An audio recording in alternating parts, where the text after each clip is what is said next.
Hey guys, this is your host Nitin Binhani and a very warm welcome to my startup podcast channel Jazair Audio, where we share real stories with real learnings. Friends, my special guest today is Meenu Bhatia, the co-founder of Vans Skilling and Advisory, a firm which facilitates an organization's transformation. And Meenu recently raised the pre-series A funding. In today's podcast, she will share her insights on her fundraising journey. So let's welcome our special guest today. Hi Meenu, welcome to Jazair Audio and thank you for talking to us. Thank you, Nitin. It's a pleasure to be here. Thank you for inviting. So let's start with, how did you prepare for fundraising? So we actually raised the angel round in December 2019, and that actually gave us an opportunity to put our plans in place around three things that we largely do at Vans Skilling and Advisory. So one is the whole interim CXO. The second one is process transformation and scale-up. And the third one is a business school platform that actually brings students, B-school students largely, and corporates together through meaningful engagement. So year 2020 actually gave us an opportunity to show traction in each of these areas, experiment, and bring proof of concept for each one of these. So, talking about the preparation that was really needed, so we had to put in a lot of internal mechanisms in place to integrate these three verticals into a compelling value proposition for each of the stakeholders involved in these three verticals. At each stage, we dissected everything from three perspectives. Is it adding value? Is whatever we are offering, is it adding value? Is it solving a problem? And is it scalable? So that kind of validated the plans that we had started with in 2019. We had to pivot a few things here and there. And, that's how we got the investor deck in place. Also, we were talking to a lot of, senior mentors, CXOs, and we were bouncing these ideas off with them. So that to us was a key in the entire process as we had a lot of clarity on things that were fussy in our minds. And these mentors really helped a lot. In terms of priorities that we had as far as the fundraising was concerned, it was largely around three things. So one was, the technology that we want to bring in. We wanted to, expand our marketing efforts, reach out to more customers and clients, and finally build up our own team, bring in skill sets which will help us scale faster and better. So those were the three areas that we identified for us to scale, and where we thought, fundraising, pre-series A fundraising would really help. Okay. So what was your story and how did you pitch that to the investors? So our first thing in the whole story was, what problems are we trying to solve in this whole ecosystem? And one of our research findings was that 90% of strategies and startups in companies that are trying to figure out their version 2.0 or in SMEs was, lack of execution focus and hands-on approach to the whole implementation per se. So that was one of the biggest problems that we are trying to solve with and with the offerings that we are offering through Vans. The second one is, the whole lack of experienced freshers, as we call them, in the ecosystem. So those were two problems that we highlighted in our story. The second part of the story was the business model. Because we were talking about three different verticals, we actually integrated this to say that, okay, how are these three verticals, when they come together, would solve critical problems that are facing the corporates today, and also B-schools in a way. Third thing was, in the story again was, what risks are we anticipating? So any business model we feel cannot be without any risk. So we had to anticipate, we had to identify those risks and, candidly talk about those risks to our investors, and also speak about, what's the mitigation plan like? What's the market like that we have to, have in front of us? And then finally, I think one of the biggest pieces of this story is, what traction have we gained in last 1 year? Which means, what's the proof of the concept? What products are we talking about? And, how have we taken these products out in the market? The funnel that we have today, the size of the market that we've anticipated, and, that we've actually studied. The team actually plays such a big role out here. The team that is actually scaling this business up And how are we going to earn? The revenue model is something which also interests a lot of, in fact, most of the investors with projections into the future. So those were like, four big buckets under which our entire story was pitched to the investors. Great.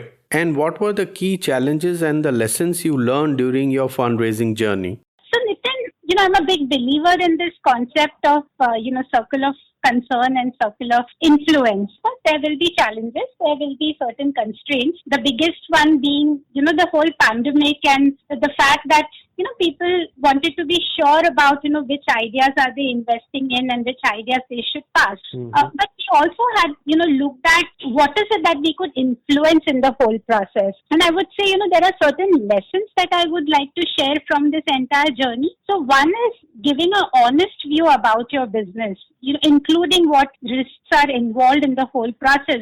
So we started actually talking to a lot of investors even before we actually started raising funds. And one of the, biggest learnings that we had in that whole process is that we got to connect with investors with whom our chemistry is matching. And we also wanted to look at how would we like to leverage these investors beyond taking money from them. So, are they also the investors who would love to get involved in the business, who would love to also find passion in this business and help us grow? So those were some of the things that we looked at. The other bit, what we realized when we were talking to, these potential investors, that they need an honest opinion about the business. They need to know, what are you struggling with as a business? What are some of the options that you have? How reliable are the partners, how reliable is the founding team and the advisors. And I think for them, those things are equally important. Of course, they want to know what problems are you solving, what's the scalability like. Because they have options. They have options to invest in multiple companies. So why should they come to you? And when we started talking to them before the whole fundraising happened, we also got an understanding of, what would they look for in a business, considering that there is a global challenge outside, considering the fact that there is a pandemic and people would want to be picky and choosy as far as investing in a startup is concerned. And the other lesson that I learned in this journey is that, you have to understand your, own revenue model and be ready to make pivot as required. So have to look at, multiple ways of earning cash in the business or earning profitability in the business, and understanding that how is each vertical going to scale up in next few years. I think that's one thing which investors really appreciate, that how much do we understand our market, how much do we understand our revenue models, and how are we going to leverage them. And therefore, one of the lessons being that it's important to seek mentors. It's important to, have these mentors all along your way, because they give you amazing insight into how you need to look at your business differently. So the other one, being the whole team part of it, which I didn't cover earlier. So the team part of it really is that how are you nurturing talent within the business? As a founder, while I'm invested in this whole business, but do I have a team to back me up? Do I have skill sets that are complementary to my own skill sets? And I think, that's again one lesson which I learned, which I thought was really helpful when we started talking to these investors. That's awesome. So finally, what would be your advice to the women founders who are currently in fundraising mode? Okay, just a few days ago, I was, actually reading this research, which said that women entrepreneurs, they receive a lot of support and visibility at an early stage. And they were showing some statistics where they said that, the early stage backing actually went up by 8.16% during the pandemic. But the funding which was needed for growth and scaling the business has actually dwindled by about 54% in the first half of 2020. And I think, this is actually pointing towards one big thing, which is, you need to keep believing in your idea. So whatever happens, there will be external constraints. I think you need to keep believing in this idea that you have started pursuing. The other bit is for you to believe in this idea, you also need to have some traction to show when you're meeting new, investors who are going to fund you for your growth plans. You need to have some traction to show that, okay, this has been validated in the market and this is the potential that you see coming out of this whole idea. And therefore, having a mentor is so important in the whole process. My personal learning has been good to have a coach as well, because as women, sometimes we have multiple priorities going on at the same time in life. And it's important that, we have a sounding board. We have somebody who we trust to be by our side through this journey. And I think somewhere this whole concept of, men versus women entrepreneurs, we need to calibrate that a bit as well, because end of the day, we are entrepreneurs. The challenges are the same. The market is the same. Our passion is the same. So I think the lesson is, do not underestimate your abilities or, indulge in self-doubt. So in fact, while preparing for this chat, Nitin, I was talking to somebody who runs a women incubator. And, she says that there is enough research which is done globally, which says that, entrepreneurs, be it men or women, they are actually, they know what problems they have to address.